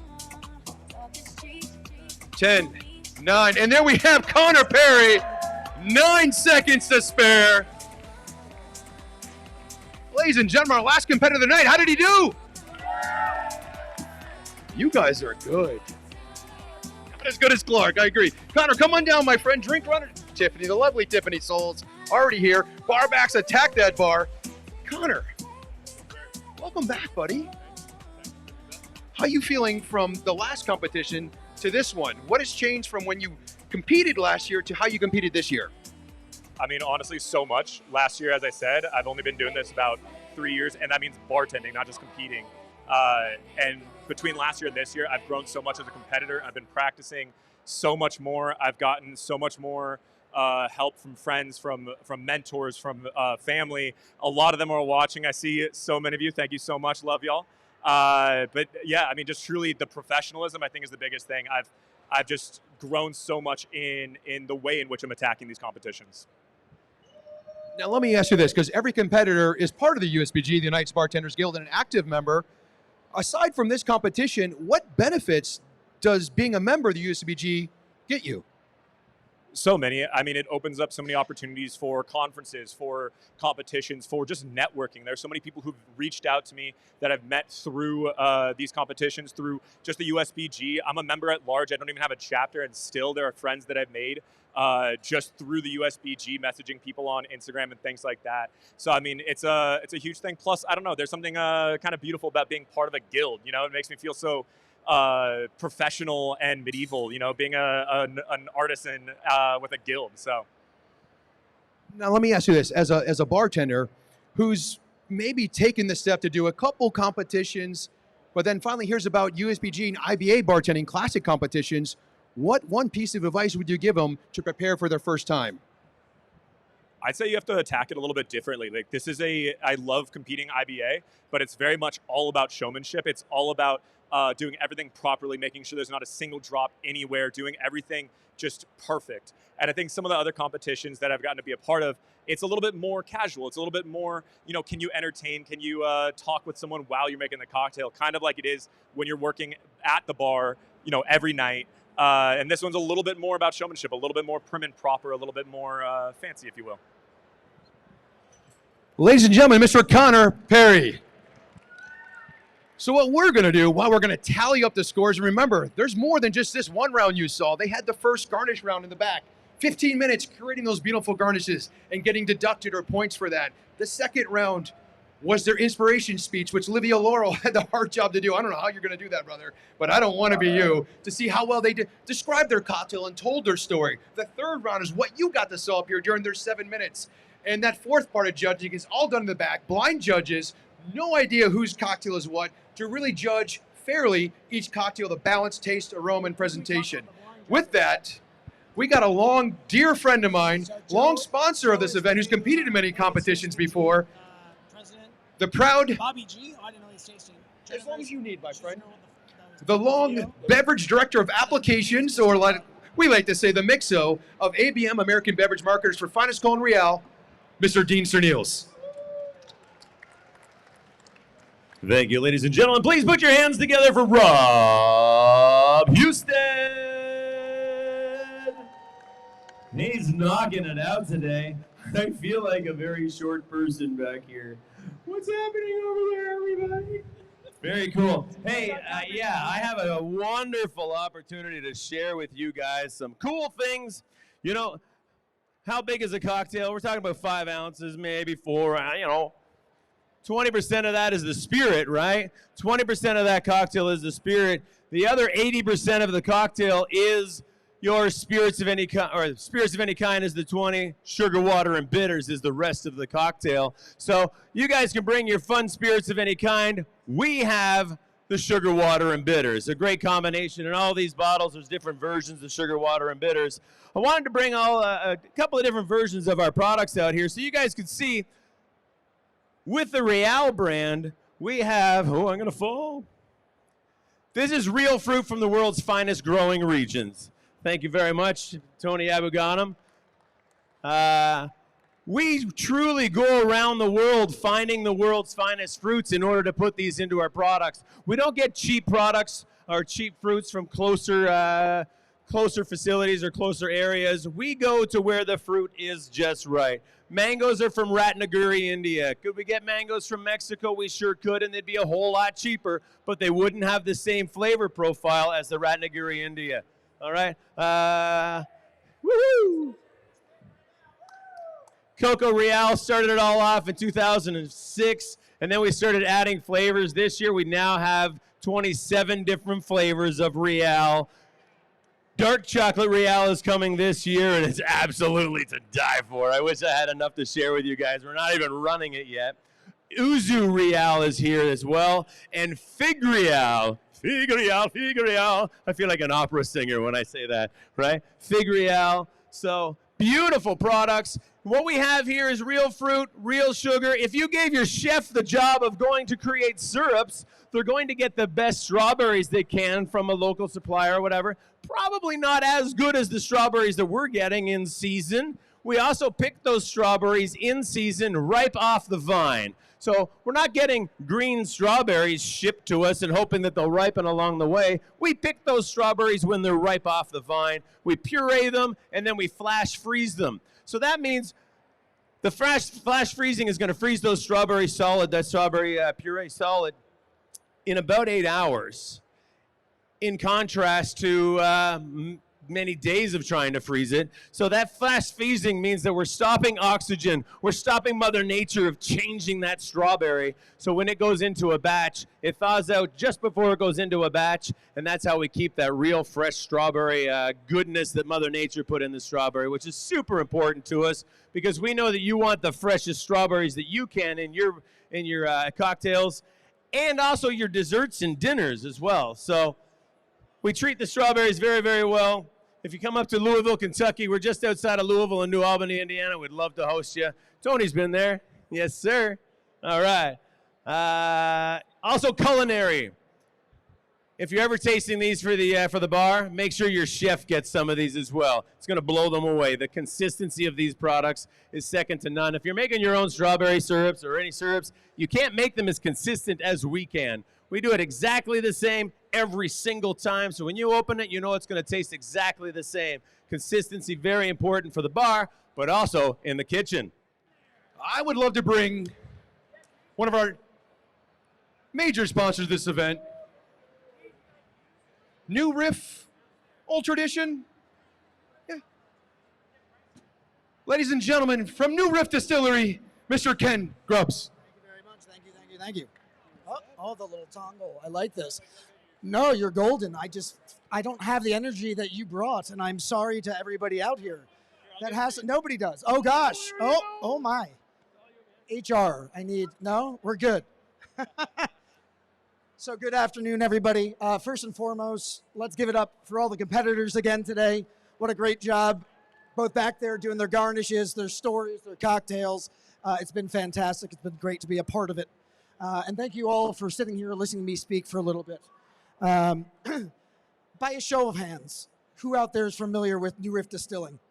1, 2, ooh, this makes me happy. Well, he's very familiar. He's getting more familiar by the moment. For those of you who are not, New Riff Distilling is a family-owned and operated distillery in Newport, Kentucky. For those of you who are not familiar with Newport, Kentucky, that is northern Kentucky. If you walked out of the front doors of our distillery and took a little jaunt across the street, you'd be knee-deep in the Ohio River. If you finished that swim, you'd be in Cincinnati, Ohio. We are located kind of the gateway of American spirit, right? American brown spirit, the world of bourbon, Kentucky brown spirits. I can't tell our story without the story of Ken Lewis, our founder. I think it's a brilliant story. It tells our consumer, can tell all of you, a little feedback, just about what we're about. We're about more than just whiskey, but we're also very much so about making damn good whiskey. Ken Lewis was a former retailer, so our brand quite literally was birthed from retail. Ken Lewis owned a small regional chain called the Liquor Barn, which one day he sold off, and then bought a vacant plot of land in Newport, Kentucky. Had some people scratching their heads, why is Ken buying a vacant plot of land in Newport, Kentucky? Well, that was birthed into the Party Source. For many years, we got big fans of the Party Source out there. For many, many years, from 1993 to 2014, Ken Lewis owned and operated the largest independently held liquor store in the nation. It was about innovation. It was about doing things differently. It was about sourcing single barrels from the distilleries just south of us, the first ones to do that. It was about purpose and people and culture and community. Fast forward, as I mentioned, to 2014, Ken Lewis and our co-founder, Jay Ersman, had the amazing idea to bring distilling to northern Kentucky. It didn't really exist. Our neighbors had that opportunity to imbibe and enjoy, and something that was truly theirs.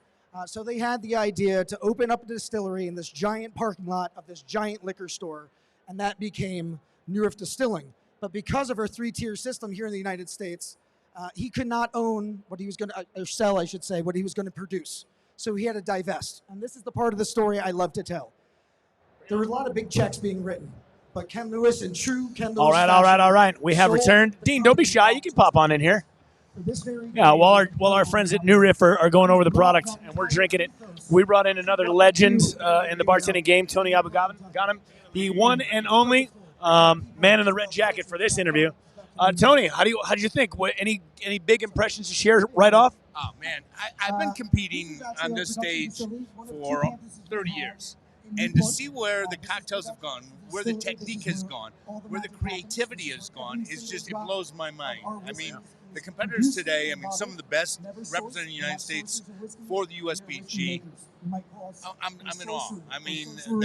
And the technical, having me stand over top of them while they're trying to focus in on their drinks. Right. So this is what I told you guys earlier. I was like, imagine those eyeballs staring at you while you're up there trying not to pee your pants in front of all these people. I do not feel envious at all. I would not want to be in that hot seat. So we're watching, and we have one question to ask you. It was about, I believe it was Liz. Yes. And she slipped with that big shaker, and we saw you turn around and put your hand on your head. We said whenever judges do that, it's probably not a good thing. Tell us what you saw. Liz was having one of the greatest performances. She did not make a single error, not a spill, not a drop, not a mistake. She was smiling. I was like, this might be a perfect presentation. And just like that, her hand just caught her shaker tin and her drink went flying. So she did lose liquid. So that's we saw her wash line was really short. Yes. So she dumped a bunch of it behind the bar. Yes. That's why. Because I don't know if you guys saw on the live feed, he turned around and put his hand in his hand. I'm like, something bad just happened. My heart goes out to her because, like I said, she is so technically just wonderful and just such a pleasure to watch. Flair bartending, it's such a great show. But to watch a classical bartender who is that just in tune is also a beautiful thing to watch. Oh, sure. Well, and I know for me as a competitor as well and being a long-time bartender, when you see somebody else do something that they didn't plan or slip, it goes right into the heart. You're like, oh, because you know that feeling. We've all been there. You don't learn until you do it the wrong way. So I understand that reaction was right from the heart. And again, that's just one of the things that can derail you from possibly winning this competition, because that many points on the technical side will be hard to make up. Most of the competitors, everyone had points off, but that was such a major that it's going to be so that's the thing we were talking about. You may watch a competitor and go, that person's going to win for sure. But it's the competition that he's watching is very different than the one that you and I see, right? We're watching, that was cool, and that was a great pour, and he looks really polished or whatever. He's looking at a completely different set of parameters. So a lot of that, it translates with your garnish time in the back, with the taste of the drink, and then the technical. That's the one, like, I've judged technical before in a competition, and sometimes it hurts me how many points I have to take away. I know, it absolutely does. And this is what we don't do well in this country to prepare our competitors for international IBA competition is the technical element, because we don't really practice that day-to-day behind the bar. A lot of times, when you go to London or you go to Italy and Milan and you watch the bartenders work behind the bar, they're working in a very, maybe not this degree of technical proficiency, but they're working in a very technical way. So it's not that new. And we go and we compete on that stage. For instance, you may have the best cocktail, but if you give up 5 or 6 points in the technical presentation, those points are hard to get back. And the technical is something you have, and now Liz did not plan to knock over shake, but that's something you have to practice. When I competed the first year in the Martini Bacardi Grand Prix in Italy, Francesco Lafranconi worked with me for a month, and I practiced every day where I could have put a blindfold on and done the drink, because that I had control over. Mistakes will happen, but I wasn't going to make a mistake because I wasn't prepared. So we need to really instill in our competitors before they go to an international IBA event what is required? What are the technical judges going to be looking for? And I think doing this here is a great education for those competitors so that on the world stage, we compete. Yeah, it's funny. You guys don't see the preparation that goes on before they step behind the stage, right? It's funny. If we have Flair tomorrow, and my experience was in Flair, and I remember thinking I was really practicing. I practiced almost 3 hours this week. No, the guys that were winning, those guys are doing 10 hours a day. And when I heard that, I was like he said, I'm going to go be a judge now because I just can't possibly spend that much time and energy on it, but that's what it takes to compete legitimately at that level, right? And really what that comes down to is, why are you competing? And I think if you have a passion for our business, for our service, and competing, if you have that passion and it drives you, you're going to be in the garage behind the bar for 5, 6, 10 hours a day, going over every little detail. Yeah, nowadays I just do it to be a part of the scene however I can and contribute in what I'm good at. So that's why they give me a mic and let me run my mouth and drink whiskey. Tony, what do you see going on? I asked Dale the same kind of thing. What's on your on your horizon for the future? What do you see coming? Well, I'm going full circle, Cash. In 1980, my cousin Helen David opened the Brasserie Bar in 1937. A woman owning and operating a bar in 1937. Wild. That did not happen. She ran that bar for 70 years until her death in 2006. My Uncle Charlie and my cousin Rue took the bar over. They ran it until they both passed away. The bar was sold. The lady who bought it, I think, discovered bar business isn't as glamorous Wait, as what? I thought. What? Yeah. Oh, boy. Yeah. What's this plunger for?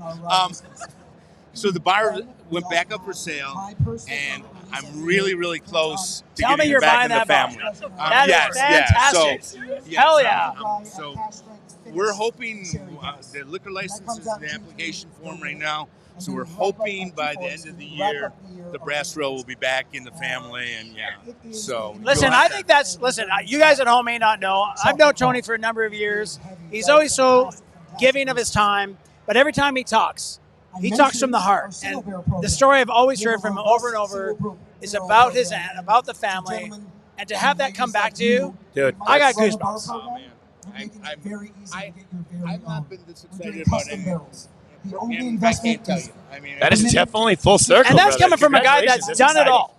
Like, that's fantastic. All right, so mark your calendars. Later this year, I'm going to get blackout drunk at the Brasserie. Dude, I can't wait. Oh, man. From your lips to God's ears. I'm just so excited for everything we have planned for it. We're looking at new bar tops. We want to do something really classic. The back bar, Cash, Helen's father bought in Michigan from a hotel that was going out of business. It had been shipped over from Italy. It's over 200 years old. They had an ice cream parlor, a sweet shop, and he put it in the sweet shop. It was called Hybe's Ice Cream Parlor. And when he died, that's when Helen and her mom turned the sweet shop into a bar. And the bar has been there ever since. Like I said, it's absolutely gorgeous, one-of-a-kind back bar. I can't wait for you to see it. I got Google. Well, you heard it here. We're going to all go to the Brasserie later this year, drink with our buddy Tony. Tony, thank you so much for your time. It was great to watch you work up there. Always a pleasure. Never point that clipboard at me. I don't want anything to do with that. Next, I'm going to bring up someone very special to the USBG. You met a lot of members, a lot of judges, a lot of competitors. We're going to meet some more in a second, but the executive director of the United States Bartenders Guild, someone I'm getting to know better and better every month, and someone I respect, Mr. Bo Schuff. Thank you. I'm super excited to be here. Thank you all who have stuck around and have hung with us to see who our winners are. I am thrilled to be brand new to the USBG, joining in August as the new executive director. So this is my first competition, NBL's first competition. You're watching or hanging out with us. Awesome. That's a lie. There's no way that's your first competition. Thank you for being part of this day. Thank you for being part of USBG. If you are not a member, please come check us out in the booth. Even more, if you are a bar owner, bar manager, come talk to us about our Guild House program. Nobody wants to listen to me. They want to know who won, so let's get on with that. But thank you very much. Ladies and gentlemen, you stuck around. You were my people. Are you guys ready to find out who won this thing? Sheila and Tiffany, can I call an audible? And if you can get me a list of the judges, because my sheet's missing over there. Spencer, do me a favor. Let's give me something to wake up myself and the crowd with. Give me a little music.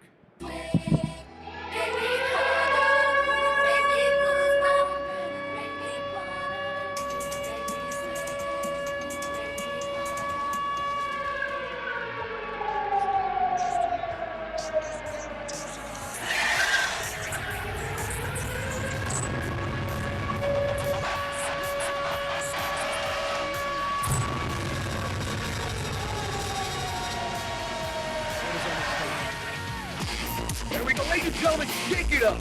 2025 with the United States Bartenders Guild Classic Flair. Let's do this right. Let's introduce our competitors while the music's going and your hands are clapping. Going first today, representing Miami, Florida, Miss Liz Rodriguez.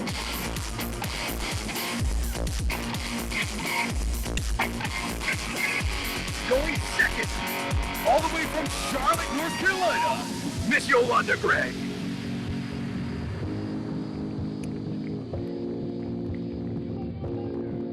Going third, from parts unknown because I forgot to write it down. I know that. Salt Lake City, Utah, Mr. Felipe Castro.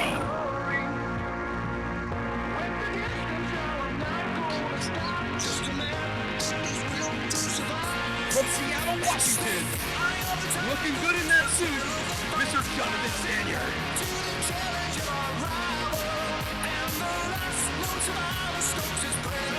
And all the way from Ann Arbor, Michigan, Mr. Connor Perry.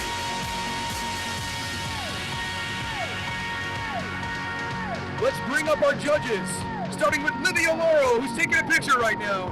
Tony Abou-Ganim, the beautiful, talented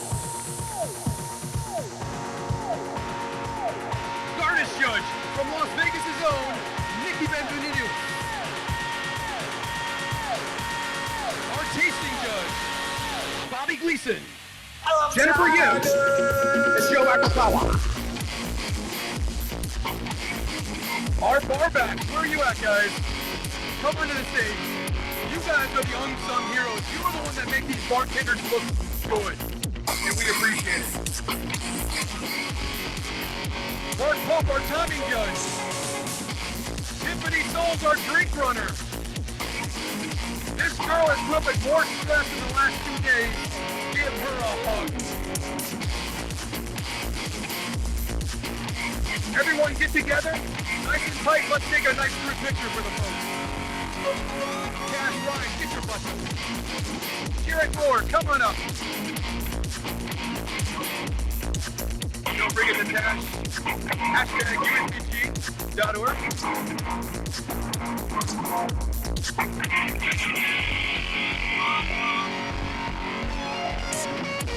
Oh, hey, come on up.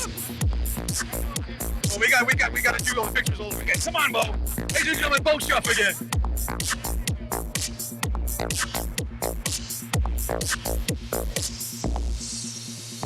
Thank you, USBG. Thank you, staff. It takes a team to run these events. So let's get into it. Coming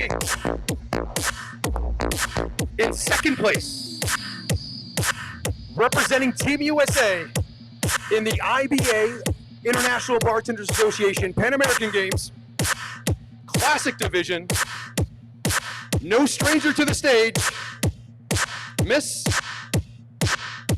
Liz Rodriguez.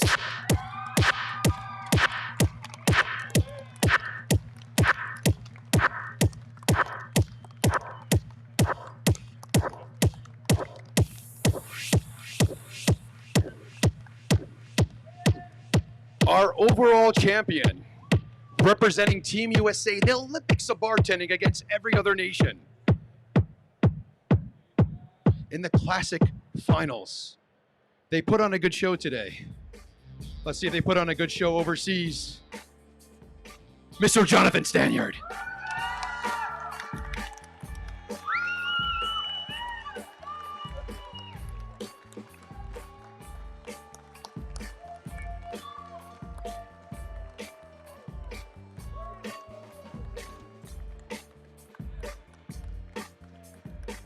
It's a proud moment right now.